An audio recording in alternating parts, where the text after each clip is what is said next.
Un'occasione importante è quella di oggi per far conoscere la realtà e i numeri del Consorzio Tutela Valpolicella con ovviamente un settore vitivinicolo di denominazione strategica importante con prodotto ovviamente di qualità.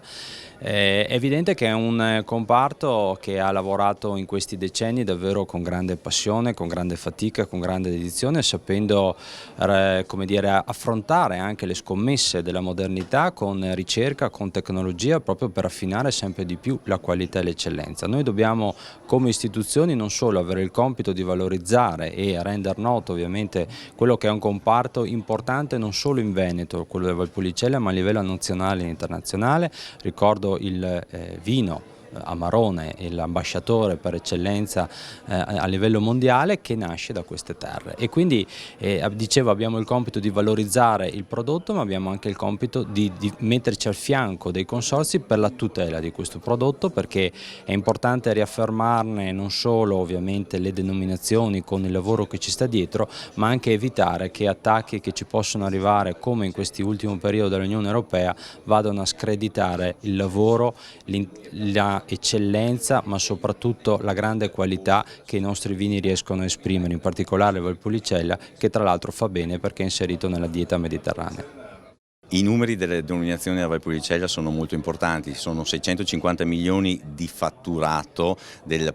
sistema dei nostri 5 vini, quindi Valpolicella, Valpolicella Superiore, Valpolicella Ripasso e Amarone R18. Noi produciamo circa 70 milioni di bottiglie nelle diverse referenze in un territorio di 8.600 ettari in 19 comuni a nord del comune di Verona. Una cosa singolare è il comune di Verona è il comune più vitato dell'intera denominazione con oltre 1.300 ettari. Le novità sono tante, innanzitutto il 5 e 6 luglio presenteremo un progetto importante dal punto di vista del Valpolicella Superiore e soprattutto vorremmo sdoganare gli abbinamenti classici dei Valpolicella e Valpolicella Superiore e portarli anche con il pesce e Venezia, cos'è meglio di Venezia? E abbiamo operato negli ultimi mesi per la candidatura della tradizione della messa a riposo come tecnica immateriale patrimonio dell'UNESCO e